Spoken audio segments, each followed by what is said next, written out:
Hi, everybody. Another episode of Nuts and Bolts here, and we are so happy to be joined today by Jax Garrett and Phid. I'm sorry I did not write down what your surname was, Phid. McAwesome, Phid Oh, McAwesome. Phil McAwesome. There we go. Go follow him on Twitter. See all his amazing arcade cabinets and wrestling talk that you can see there. So, from GGWP, we're happy to be talking to them because their journey is just such a fascinating one for me. In that you guys have just that avenue. I know you do a lot with streamers as well, but for esports athletes as well, to find those connections to get to an organization, which is just an amazing thing. Because I feel like, yeah, I often compare esports to traditional sports in that there's a lot of similarities between them, but there's not quite a clear path for someone who's starting out in an esport to get that linkage up into a national team and try and get that international Agreed. experience. I think there are a lot of similarities there in the respect of it's a sport, it's now a legitimate sport and all that sort of thing. But the scene is still so young enough in the region where, like, as a footy player, right? You do well, you make a name for yourself, and you start getting approached by shoe companies and merchandise companies and whatnot. And there's more of a structure in place there. Whereas even I started working in this space 10 years ago and have worked tirelessly to try and make the transition better, but it's still such a slow progress and getting there. And I think what Jax has started a few years ago, and then me being able to come over and help with that, has started really putting a structure into place and helping a lot of these guys transition to a lifestyle or a career outside of the traditional jumping on and playing a few games professionally and expecting the org to do everything.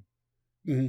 And that's great because that's what you want. But I'd like to take it back a little bit first, just to talk a little bit about the history of GGWP for those who don't know. So, one of our early episodes here on Nuts and Bolts, actually, Natty spoke to you, Jax, about how the idea for GGWP came about.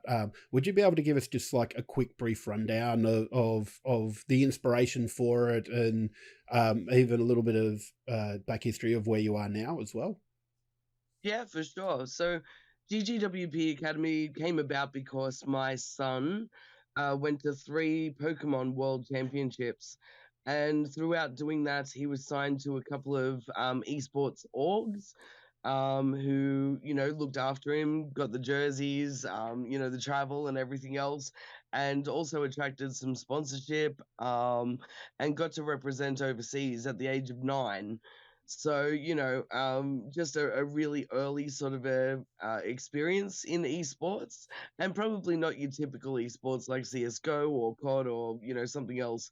So, yeah, we kind of came at it from a different angle, and we saw that there was a really big gap between what everyone was doing in esports and the brands. And there seemed to be a lot of education going on but not a lot of deals going on. And so I really wanted to bridge those gaps and create a thriving ecosystem where content creators and esports athletes could pick up those sponsorships much quicker, connect with brands, learn about how to do it, and yeah, have it all in one place for them. Yeah, and just the journey as well, because I know you went to a sports accelerator in Berlin, which must have been a fantastic experience, learning all that, and have been involved in multiple accelerators since then. So how has that helped to shape what GGWP is today? Look, each and every time we've done an accelerator program, the first one was Lead Sports Accelerator in Berlin. The second one was StartMate in Australia. We've also done SBE Global, which is a female founder incubator for women who are approaching the US in business.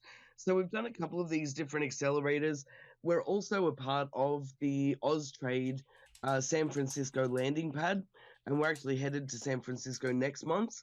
We're a part of Investment New South Wales Digital Gamescom as well. So with Gamescom going on in Germany right now, well, coming up, we're sort of a part of that as well. So we're doing all of these different programs, and every time we do it, we get a different aspect or a different facet of the networking to this huge industry. And it also brings us along in terms of, you know, what we're learning, what we're doing. Everything sort of seems to be finding us right at the right time and helping us grow for that particular moment. Yeah, last time we caught up, you just mentioned that, you know, you're at the point where you were looking at, you know, proving your market, proving your product fit, you know, continuing to build and then getting to know your customers a bit more as well.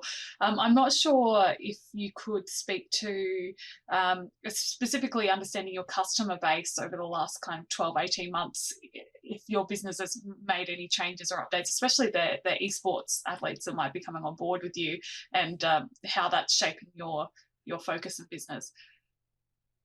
Yeah, for sure. It definitely changes our focus in terms of the kind of education that we create. So the more esports athletes that we have on board, the more we're able to tailor content towards that facet of the industry. So the kinds of topics that you might see coming up in the next couple of months would be things like how to get noticed by an esports org, how to professionally communicate with your team members, with your, you know, manager, with your with a brand, all of those things. So basically bringing an esports athlete who may not have had much experience in terms of business through I guess a professionalization, and giving them that education that they need to exist in esports in a professional manner, and really making sure that, you know, it's less of the Wild West and more of a professional industry. We love that. How hard is that? Because, like, a lot of, I imagine there'd be a lot of maturity issues in there. And by that, I mean probably just lack of world experience, really, because you mentioned yourself with your 9-year-old son at the time going over to these Pokemon championships, and you as a parent being there would be able to help him through that. But like some of these kids are that young and they're jumping into League of Legends, Call of Duty, CSGO and all that sort of stuff. And some of those games aren't exactly known for their nice ranking battles, shall we put it? Just to put it easily. So is that something that you try and focus on as well, to maybe try and build some maturity into these young players that are probably a bit pre-teen to teens, really? I can actually speak to this one if you don't mind, Jax. Yeah, go for it. So having come from the agency and marketing side of things before I joined GGWP, I always found it very difficult working with esports players when it came to sponsorships and stuff. And it wasn't by any fault of their own. It was purely because a lot of these guys were very stuck in the esports ecosystem, not so much the content creation ecosystem, where they got away with being toxic. They got away with saying whatever they wanted on Twitter. Anything that was said in chat was unmoderated and things like that, right? So we found it very difficult transitioning those sort of people over to sponsorship deals and things, even when they would start working on Twitch and creating content and things like that. They sort of brought that old mindset with them. This is years ago, right? And this is the big shift I've seen with GGWP being in place and now being as a part of GGWP, is the education platform is actually teaching these people the reason why they have to do what they do and do not do certain things as well, right? It's saying, you know, a lot. Everyone knows like the CSGO scene, like 5 years ago, or even 6 years ago, was full of edgelords. And a lot of these guys just didn't get sponsorship deals because they just were not brand safe. So coming on and doing the education side of things, and now me doing the brand deals after they've been through the GGWP platform, the guys that are coming through are ready to work. They know what they know how to use their social media in a way that they can still genuinely be themselves, still genuinely have that same sense of humor, but they know the line now, right? And they know why that they can't cross that line because they're just not going to make any money anymore. So I'm seeing the people come out of the GGWP modules in a work-ready state. They know what they've got to do. They know how to create content that's not just great for viewers, but also great for brands. And they know how to deliver to a brief. They know how to deliver things that are going to be not just great for their audience, but also great for the brand and convert hopefully to sales for that brand and make them some money at the same time. So that's the biggest shift I've seen personally with for people who are from that esports space. I find that's the interesting thing, particularly about esports, is that as a player, you're not just selling yourself to the org that you're going to be a part of in your performance and what you bring to the team, but it's really the whole social media aspect of it as well. Because if you can bring in that extra audience from following that player, that's huge. And I think it happens in esports more than it does in traditional sports, because I've got my teams that I follow in traditional sports that if a player leaves, I still follow the team. I don't really follow the player. It's one of the biggest issues that, like, before my time with GGWP, I facilitated and managed one of the first PC sponsorships of a esports team here in Australia, which was when Lenovo sponsored Tainted Minds back in the day. And one of the biggest issues I used to have is fans in the esports space don't follow a team. They follow players. So their favorite player jumps from Tainted Minds to Chiefs back then. They would follow the player. And I honestly think it was one of the biggest issues that they had to, and still have to, face is, how do you create team following? So that, you're not losing viewership if you lose a player. But like you said, the importance of what we're doing is, helping these guys create their own social media presence so that we can work with them as a player and as an individual, just making sure that their stuff is brand safe and it's, but they're building a following that's going to translate over if they do sponsored posts or sponsored content and things like that. Yeah, and that's the important thing, because in a league or in an environment where viewers follow the players rather than the team, you've got to make sure that your brand is on point and it's presented in a way that people find approachable and genuine, which is always the hard thing about social media.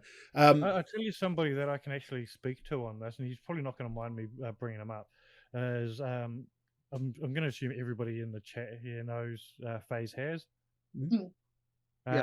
Good friend of mine, and early on in his career when he first blew up, his social media presence was toxic as hell, right? And it took us a good solid year of working with him to teach him, he can still be himself. He can still have that sense of humor. He can still create content which is around that sense of humor. It's just knowing which lines not to cross. It's just, and they're not even complicated lines not to cross, right? And it's just making sure you don't cross those lines. And we managed to get him amazing deals back in the day. Like, he was a representative of Intel, of Lenovo. We got him a few other amazing deals. It's a shame we actually lost him to. He's decided he doesn't want to be a content creator anymore because he was a lot of fun to work with. But he's a prime example of, teaching somebody who is from that world how to evolve without losing themselves. I have a bit more broad question, because obviously your platform's more focused on the individuals and the athletes themselves, but do you find in your experience that the goals of the athlete, the organization, and the league as well are all aligned, or is it not? Yeah. Absolutely not. So what you'll generally find, right, is leagues are out there making their own deals, right? And those deals 9 times out of 10 will conflict with the team's deals.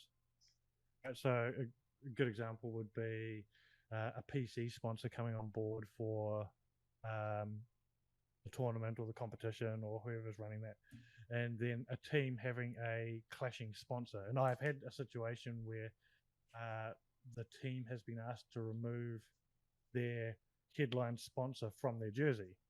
Oh, wow. And the team has had to go back and say, absolutely not. These guys pay our bills. Yeah. Right? And it's good. This is shifting. Like now you can be on a tournament and there won't be any issues. But it was around that stage where more money was starting to come into esports. So people were wanting to make those bigger deals. And sometimes the brands would be like, well, I don't want that team to have that brand. But then the personal players are also trying to do their own thing at the same time. And I don't have an issue when it comes to players having rules put on them of, look, you can't go and get a personal sponsor if it's going to conflict with the team because, you know, you're being paid to be a player. Yeah. Right? More often than not, the team isn't being paid anything to be in a tournament unless they're successful in that tournament. Yeah, so, that makes perfect sense. Yeah. Yeah. It's a hard balance though, right? But yeah, everybody's interests do not align.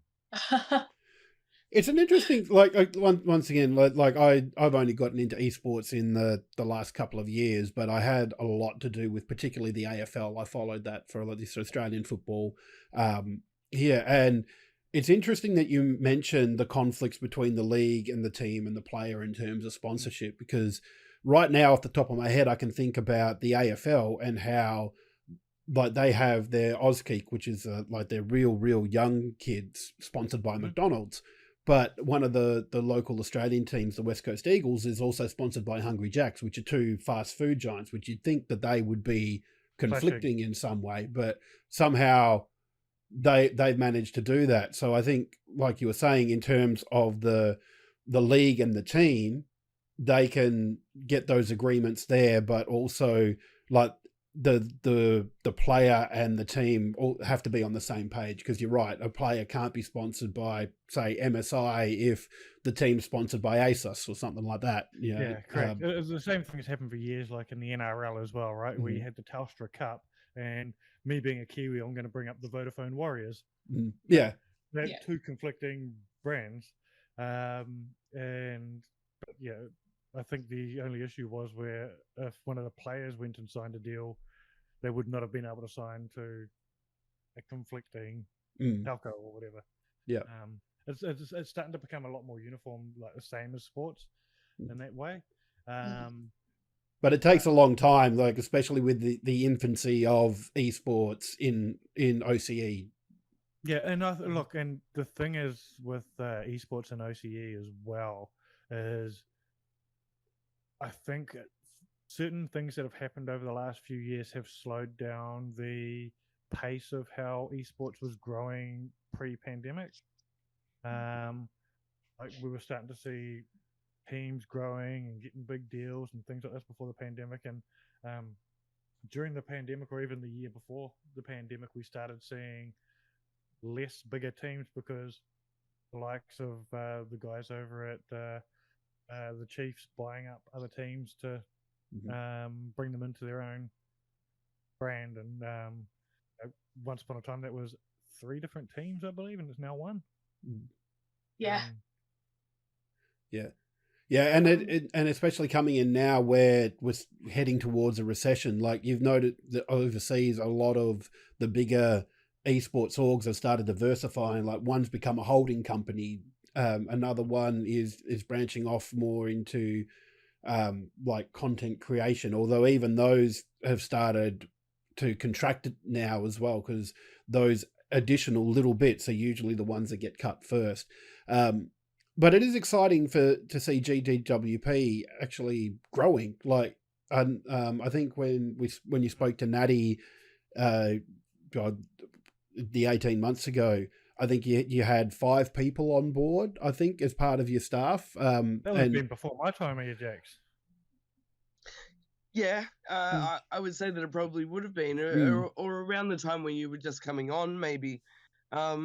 I think if I can just revisit that last question very, very briefly as well, that our platform is actually going to be able to show who a particular creator has worked for previously as well. Mm. So as a brand, you'll be able to see if a creator has worked with a competitive brand prior to you hiring them, and you'll be able to see that of an esports team as a content creative team or as a player.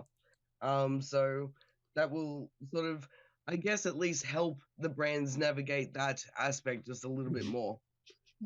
That's a great feature to have there, because just being able to see previous campaigns and that's of infinite value to brands, because that's what they want to know. They want to know what their return on investment's going to be, and having that report easily there for you to look at will help not just the brands but the esports athletes and content creators to no end. Yeah, well, Absolutely. we're getting ready to launch hopefully I'm not spoiling too much here, Jax, but we're getting ready to sort of release the next version of our platform in the coming months or coming weeks even. Ooh, Can't wait. we get the scoop. I love it. And what's going to be cool about this is, for the content creators, whether they be streamers or esports players or whatever, is it's going to be able to show the analytics on every single platform, an overview of their analytics on every platform. So, if you're a brand or whatever, you can go into that person's profile and see how they perform on everything, as well as, that previous work history and previous campaigns and stuff like that. So it's going to be more powerful than having, let's say, a media kit or something, because it's not just links to your socials, but it's links to your socials. It's what are the previous campaigns you've done. It's video that's sort of pitching yourself and giving people a first impression of what you're doing. And look, and being on the platform, you can sign up to work with brands within our platform. Mm-hmm. Fantastic. I like that, because it sounds like it's a great step forward in transparency for everyone. I know a lot of people, when they're pulling together their media kit, they're like, oh, that number looks good, we'll put that one on there and not necessarily put this other number on there. So that sounds like it's a real value to everyone involved. It also eliminates a lot of the bad actors when it comes to, using bots or whatever to grow certain social media followings. Exactly. Things like that will be very clearly out of place on our platform. And so we're eliminating those bad actors for the brands as well. Oh, fantastic. Yeah, I mean, it's pretty obvious when you see somebody peak 3,000 followers overnight and then it starts to plateau. Yeah. One thing I did want to ask specifically about, because it's something that comes up quite hotly in esports spaces a lot, is contracts. Players not necessarily reading their contracts. Or teams writing really dodgy ones. Yes, exactly. In my time, I have helped content creators get out of contracts, but also seen some nasty ones as well. So I guess, do you have that like in your lesson plan of contracts and bits? And I guess there is a lot of work you guys have put into the platform as far as, arranging partnerships between bands and brands and esports athletes, that anybody signing onto the platform is going to have some level of safety and security, and the fact a bit of due diligence has already been done there by the platform. Yeah. So we will have smart contracts on our platform, and this will allow people to very clearly, they won't be in, lawyer speak. They will be in very clear terms. Just making sure that everybody has the ability to, read and understand those kinds of things on our platform. But also there is, and there will be more education around, when to seek a lawyer, when to, and when to sort of really do your due diligence on the people that you're working for and working with. So absolutely, for both sides of our platform, this is something that's on its way. Awesome. That's awesome. That sounds absolutely amazing. You got lots of plans in the work there, which I love. I love seeing the growth. We haven't even touched on the roadmap. That's amazing. Oh, well, the roadmap. That's so exciting. What's your lead time looking like? Like, are you like planning, 24 months? I'm gonna let Jax answer this, because I will spoil anything. So we're currently working off an 18-month runway, which means that, this is the time frame that we expect to get X, Y, and Z done.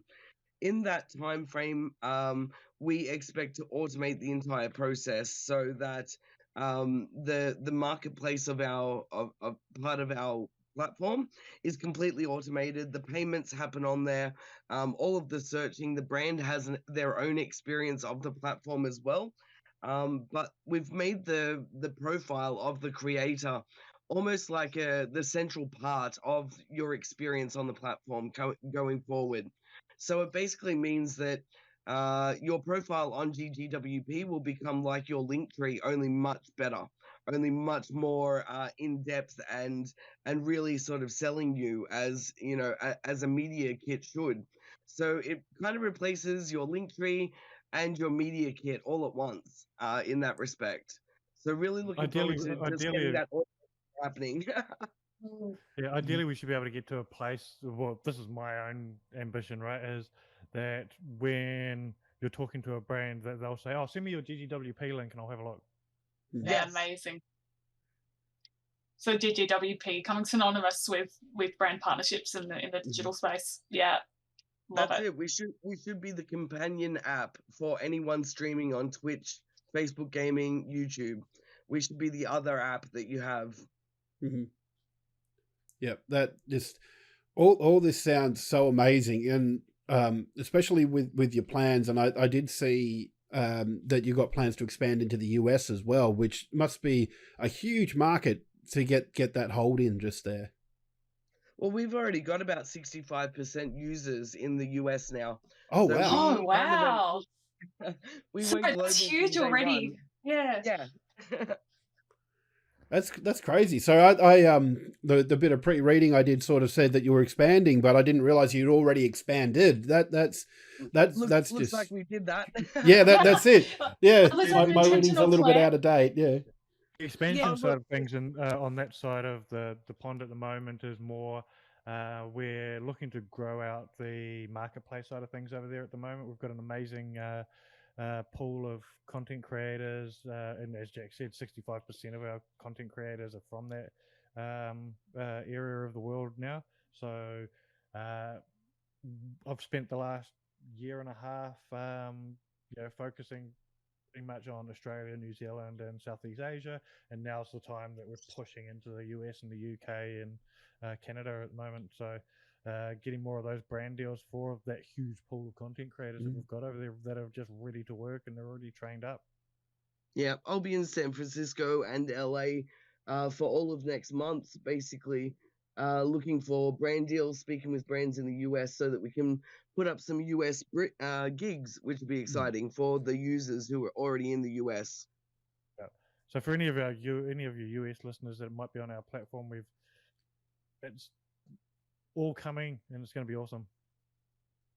Oh yeah, I'm just excited hearing about it. It's like I said, it's just such an incredible thing, and particularly when like talking in content creators in general as well, because we also have a show on Game on Oz called Streamaholics, which one of the gentlemen, the Warship, which is in GGWP. Yeah, he's one of the presenters, and just listening to all that stuff that goes on in the streaming space, it's such a hard industry because everybody is their own PR person, social media person, and all this other stuff. And people get into it not realizing how big a job it is to be in that content creation space. I think, oh, I'm just going to put it up on Twitch or YouTube or Facebook, and it'll get views. Yeah.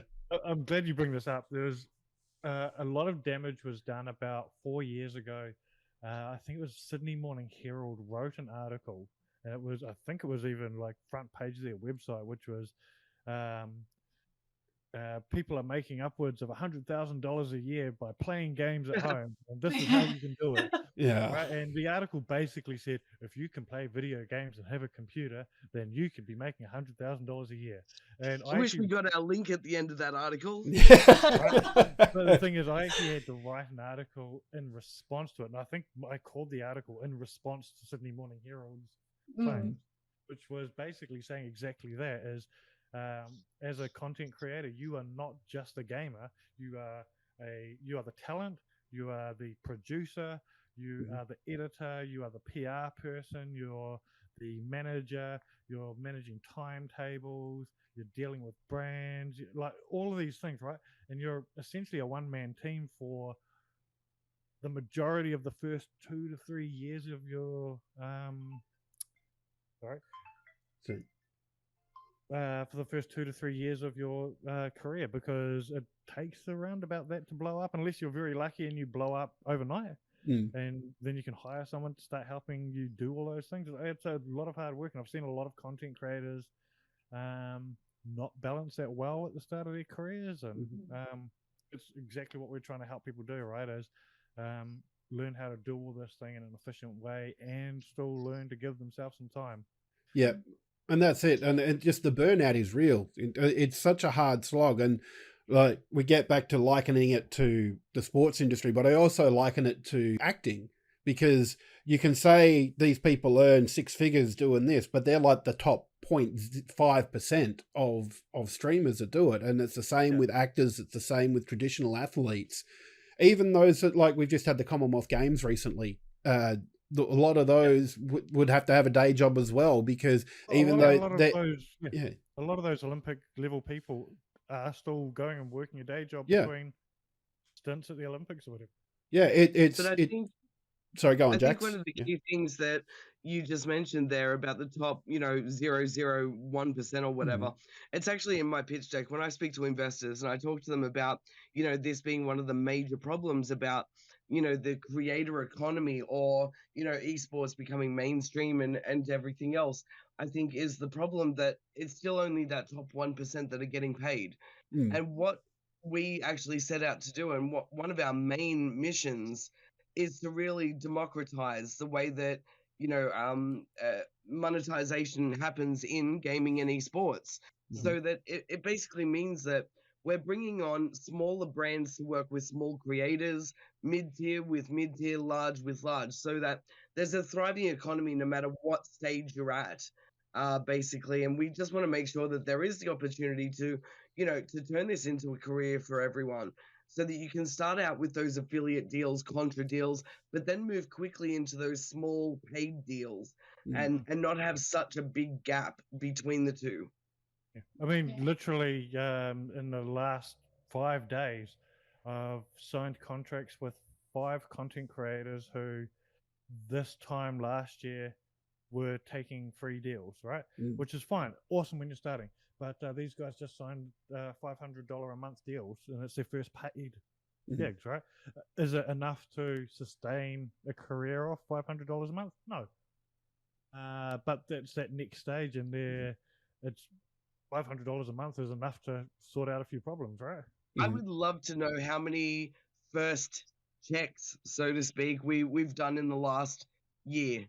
I think that we've hired more first-time creators than anyone. It's been brilliant. You put out a post recently, Jax, which I loved, which was the amount of invoices we received that are number 0001. Yeah. Love it. And we absolutely love paying those invoices, because we know that we're those first people that are paying them to do a job. It's good to make a difference. That we're working with. Yeah. And I like the ambition of having that many zeros in front too. Yeah. Oh, absolutely. Yeah. So you don't want to short sell yourself. That's what's going to happen. Those 10,000 invoices going out. I've always been anti the phrase small streamer, because I think if you're calling yourself a small streamer and you're things like that, it's like, is that what you're planning on being forever? Are you going to label yourself as a small streamer, or are you a streamer? No, I absolutely love the idea of matching the right brand with the right creator, and especially with esports athletes as well. I think there's a lot of other brands that maybe aren't interested in general streamers that would be interested in esports athletes because of, how they represent, peak performance and all those mean things that we talk about. But it does provide that different perspective for them. It's good. That's awesome. Well, I think that's about all the time we have here, but I want to thank you both so much for joining us today, Jax and Phid. It's been an amazing talk. Love everything that's going on with GGWP and the brand deals that you've got. It's just amazing that our content creators and esports athletes have somewhere that they can go to have that connection to the orgs, to the brands, to help them along and give the brands somewhere where they can go to and get that level of professionality that maybe someone just fresh off the street doesn't have. So it's great to see it, and best of luck to all your endeavors in the future. Thanks for having us on, and thanks for Appreciate putting up with my bad voice while I'm sick. Oh, I hope you're feeling better soon. Just for you guys as well, where can everybody find you on the internet? So you can find us under GGWP Academy, basically on every platform. I suggest that you check out our Twitter. That has all of our links from there. But we're also doing an equity crowdfund that it will be live on Equitize from the 23rd of August. Oh, not too far away. Yes, Been coming up close. very quickly. That's awesome. Yeah, but once again, thank you for joining us. And if anybody in the content creator space, definitely get on board with GGWP. It was such an amazing chat with Jax and Phid there, wasn't Natty? Oh, it's awesome. It's always great to catch up with Jax. And I haven't had a chance to speak to Phid before. So really, really great to meet him. It seems like the team there are doing amazing things and lots on the horizon for them. That's it. I see lots of stuff Phid does on Twitter because he's like big into his arcade machines. If you're watching on twitch.tv/GameOnOz, you would have seen all his like arcade machines in the background there. That was it's impressive. Very impressive. Yes, a bit of jealousy for sure. Yeah. But let's dive into some news here, Natty, because there was some big news that broke this morning, like literally hours before we were setting up this pre-record, and that is that Australian or OCE esports org has gone into voluntary administration, which is that's huge. Yeah, this is insane, and I think both of us had probably a very similar thought at first, which is aside of everything else, the Order LCO team has just been kicking butt all season. They're on a winning streak, and I was concerned about, are they going to continue? Are they going to get picked up by somebody else? Lots of thoughts there that, just questions left unanswered at the moment.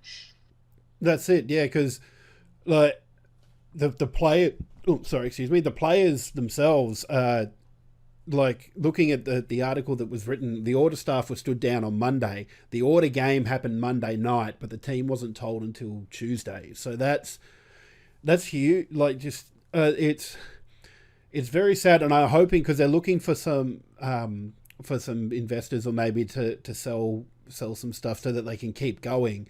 And I hope that can come out, especially after, because last year they raised $5.3 million in funding as well through investment. So it's hard, and like 5.3 million sounds like a lot. When we were posting about this in the Game on Oz Discord, one of the reactions was, "Wow, that's a lot of money. They burnt through that in a year." Go, well, no. If you're building a gaming house for all your players to train in, and they don't just have League of Legends, they've got Valorant and CSGO teams as well. And if they're trying to expand, because they had some content creators, League of Legends, LCO watchers will know Natty, who was on the cast last year. She was one of their content creators along with Fasfi, I think. Apologies, I'm butchering that, but Stodgy as well. Like, these are content creators that they've got that will also be affected by this. So this is it's big news, and I can hope they find some more investors, because esports is not a cheap thing, and particularly around League of Legends, it's always an interesting thing that Pentanet.gg is backed by a company, whereas the other esports orgs are orgs in their own right, and at least Pentanet.gg can fall back on Pentanet, the ISP, because their CEO is the one that I love League of Legends. I want my own team, pretty much, and so I just really hope Order can find a way out of this.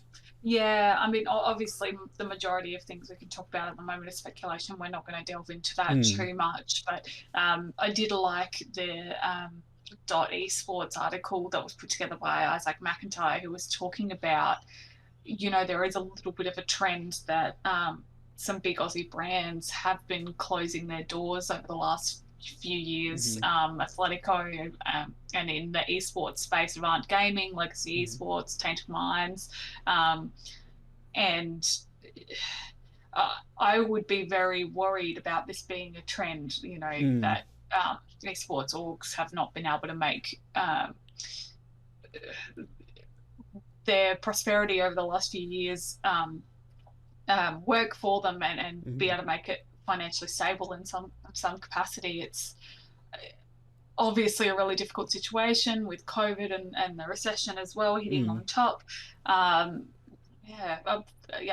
As you said, hearts are with the players and the teams and everybody working there, and hopefully something can get worked out. I keep hoping for an angel investor just to swoop in and say, "Here, have all the money," but maybe something about their business models are broken for them to have gone through that amount of cash in a short period of time. Who knows? Or if it was just they tried to do too much too quickly. It's like we mentioned it in talking to Jax and Phid, but we've also mentioned it on the show before about how overseas esports orgs are transitioning to being something different.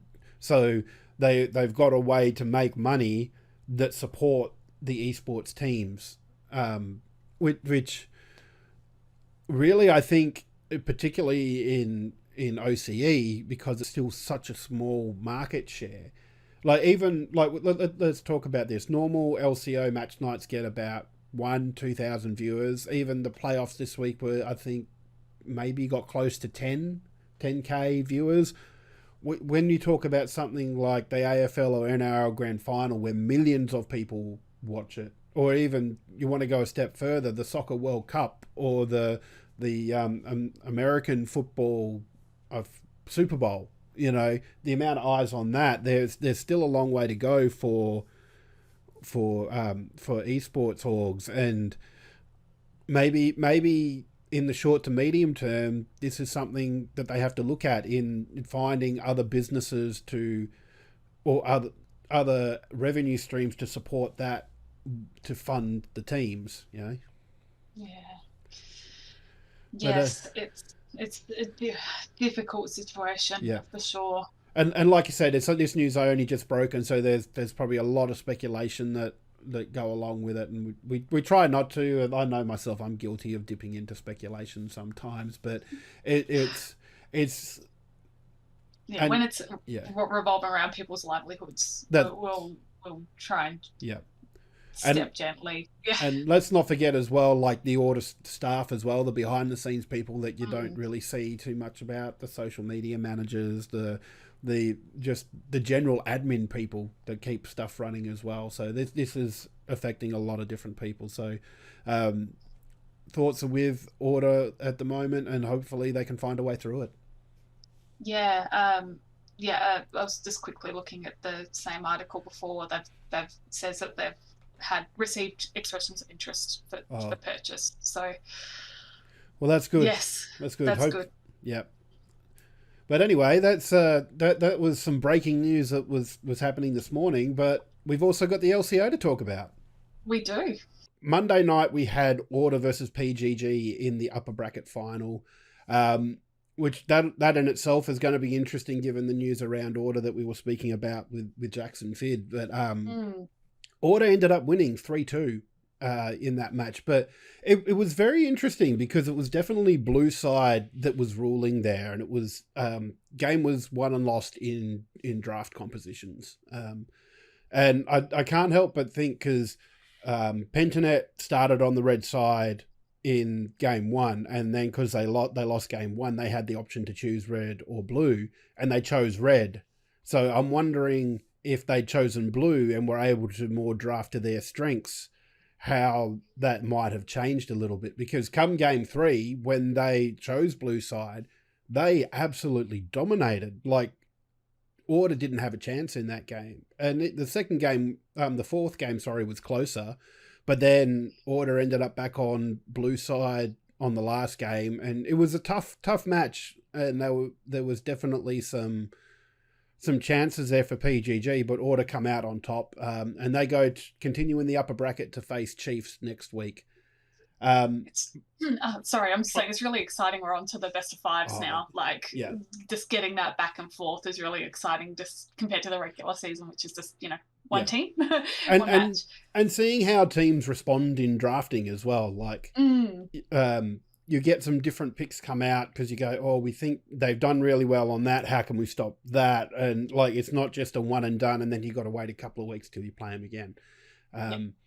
But I tell you what, I am so excited. The lower bracket final between Direwolves and Kanga. Kanga won 3-1. So they're still going. Oh, it was... The streak continues. I know. I'm just... Look, Pentanet are my team, and I hope they win next week. But if Kanga beat them, I'm not going to be unhappy. Just it's just... Like, I love the story of Kanga, but I'm just excited to see a new team doing well. Like... the LCO for, this is only split 4 of the LCO, and before that we had the OPL, but Kanga came in rather recently anyway. They got the license off Legacy when Legacy got out of League of Legends, and I still remember there was an interview that the LCO casting couch did with Kanga's coach, and they said, look, we're a new team, we're building, we're not there now, but we're going to get there, and this is them getting there. Yeah, it's been really exciting to see. I know you've been well behind it, so have I. It's the underdog story, but to think that they've gotten to this point is amazing. And next week it's going to be... is there a game next week? The Kanga I believe there versus PGG? Yes, so there's the 22nd and the 23rd, so that is next week. Monday night we've got the upper bracket final of Chiefs versus Order. Order are going to... Look, Order are going to win the whole league. Like, they're I don't think that's a secret. Like, they've gone 21-0 for the whole season. Nobody even looked close to beating them. Yeah. They're just, they're there. So that's on Monday night. Honestly, I expect that to be if Order can take a game off Chiefs, I will be very happy, because it means that there's at least some things can be done, competition that can be done against Chiefs.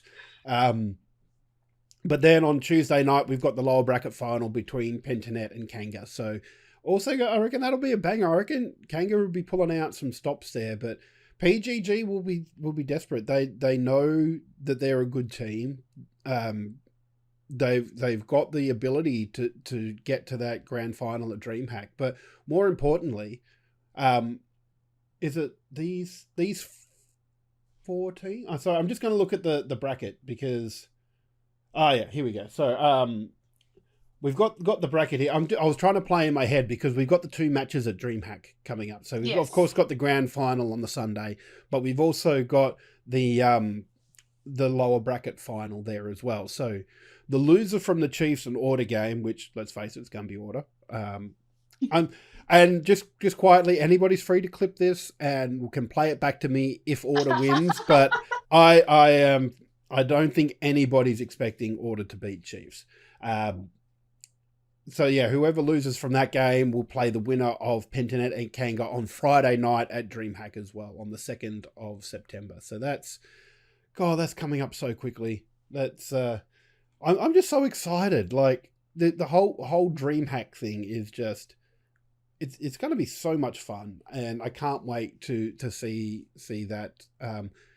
I know I've been talking for the last couple of weeks about maybe getting over there, but unfortunately, it doesn't look like I'm going to be able to. It's just too expensive. I went to have a look at flights. They were ridiculous. Like, I'm coming from Perth over to Melbourne, and it's from one side of the country to the other, but it's looking like $1,300 or something just for the week, just for a weekend. And I go, ooh, yeah, that's a teeth sucker. That one is a.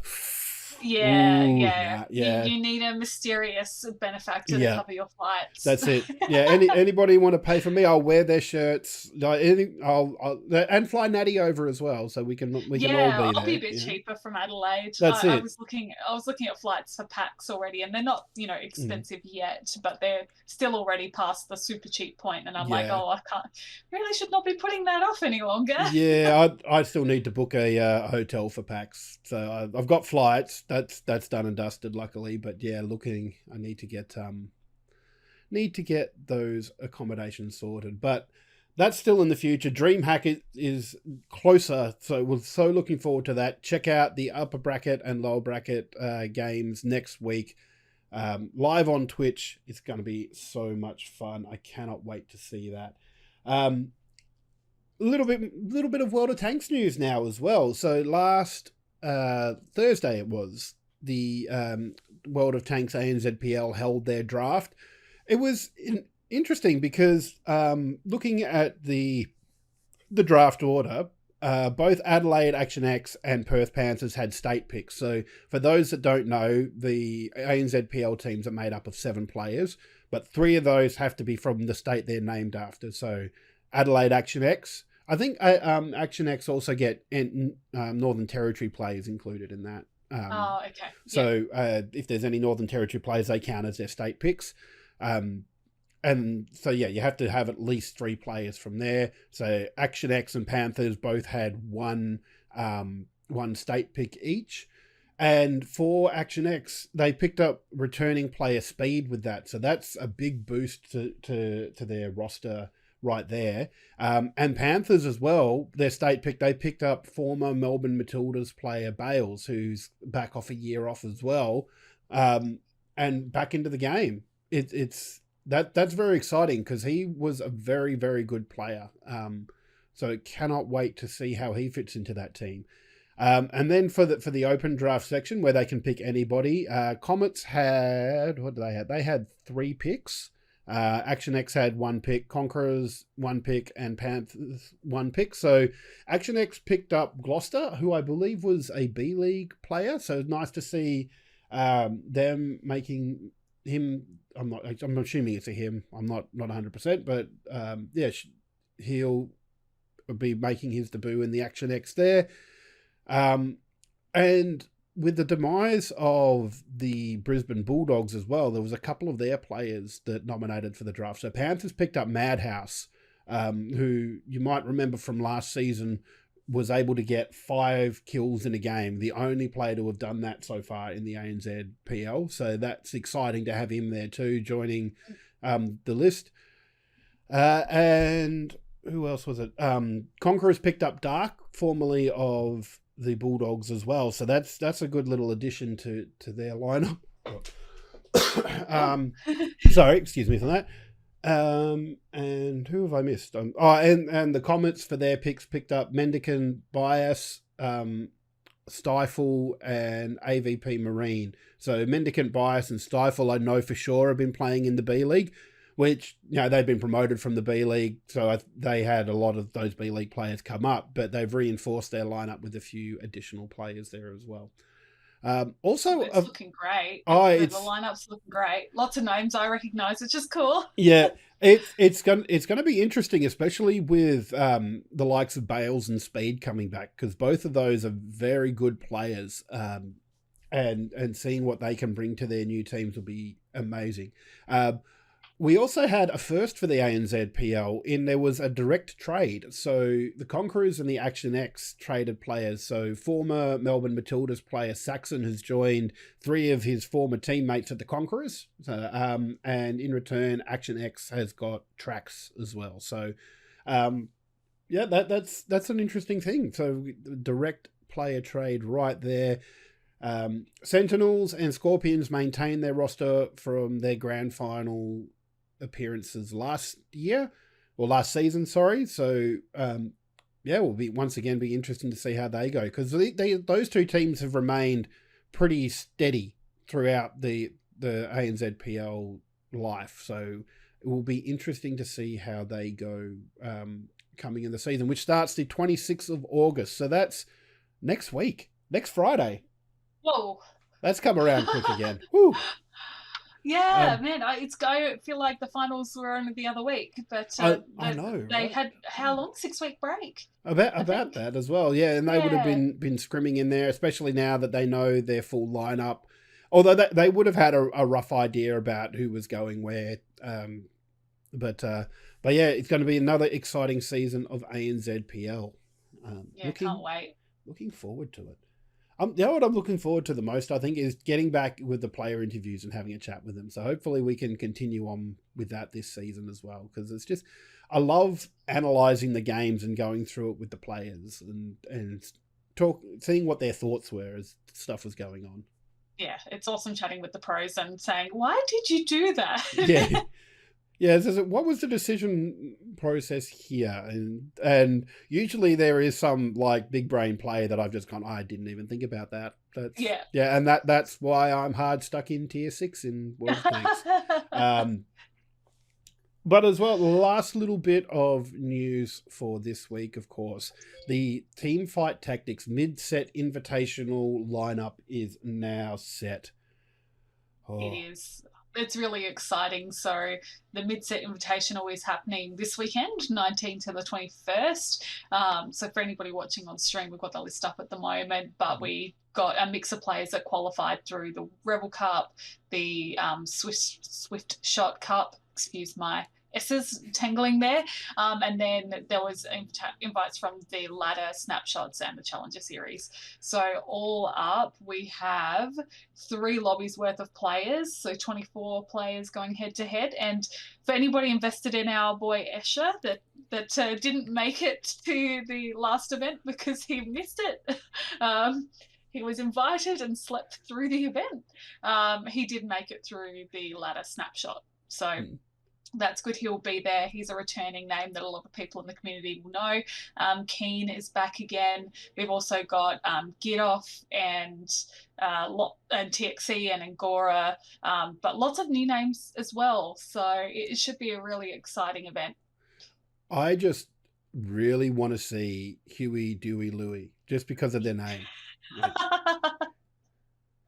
Fantastic name. I love some of the names that come through. And I'm terrible because I would say I'm not a native Twitch streamer, and I'm not very good at like picking up what the intention behind the name is sometimes. I'm like, wait, where does the space go? Yeah. I am, on a more serious note, I am very happy to see that Nikola Jokic 2X is in there, because he was the fill-in player for Escher when he couldn't make it to the qualifier recently. But I'm not quite sure of the reasons, but even though he played in that, he couldn't qualify through that process. He'd already qualified. Yeah. Oh, was that the reason why he couldn't qualify? Because he'd already qualified. Okay, well, that makes a bit more sense. Yeah.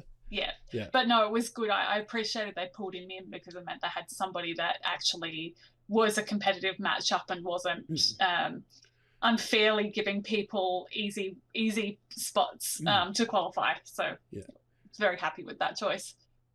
Yep. And that's awesome. So that's about it. Just a quick news wrap up because of our wonderful chat with Jax and Phid from GGWP there. Once again, thanks to them for joining us. Natty, thanks for putting up with me again. Can't wait. Never put up with you, Jim. My favourite day of the week, you know. I do like my Wednesdays, which is when we record these, even though they're screening on Wednesday. And look, and I got to say, I was super happy to be able to talk about the order stuff, just because it was breaking news. I'm glad we were able to get that in, because it's a hot topic and it's a very interesting one.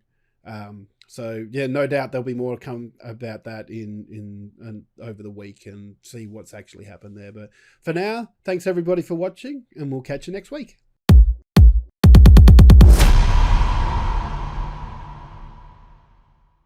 Thank you so much for stopping by to watch this video. If you like what you've seen, why not check out this video here? Or if you really like us, drop us a subscribe. And don't forget to like and comment as well. Thanks, and we'll see you next time.